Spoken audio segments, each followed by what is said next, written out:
Sunod-sunod na hampas gamit ang bakal na bato ng tinamo ng lalaking dayuhan na ito. Ang babaeng ito naman, nakasaklob na nga ang muka at nakagapos pa mga paa, pero tuloy-tuloy pa rin ang pinaghahampas ng isang lalaki. Kuha raw ang mga videong ito sa loob ng sinalakay na Lucky South 99 Pogo Hub sa Porac, Pampanga. Oy, sino yan? Sino yan? Oy! Ayan! Ay, stop.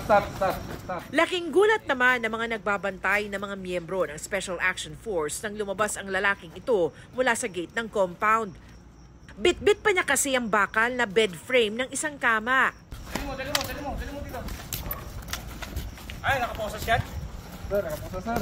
Nakaposas pala siya dito at pinilit lang makalabas mula sa isa sa mga gusali. Tadtad siya ng malalaking pasa sa braso, likod at maging sa mga binti.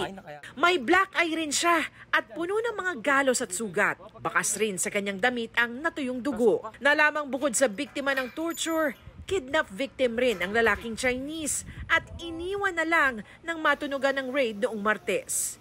Bago nito, nakarescue rin ng mga otoridad ng isang babaeng Chinese na kidnap victim at 7 Pinay na biktima ng illegal detention.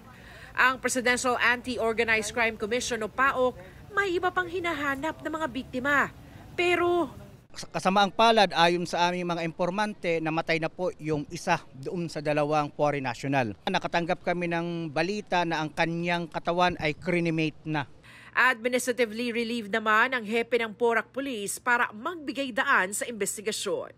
Maging Porac LGU, tinitignan na rin kung nagkaroon ng pagkukulang o pagpapabaya. Pag may nangyaring torture at nakatakas yung biktima, dapat alam nila kaagad yun. O, bakit tumakas yan? Ano ba meron sa loob?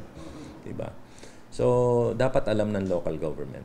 Sinisika pa rin namin kunan ng pahayag ang Lucky South 99 at Porac LGU.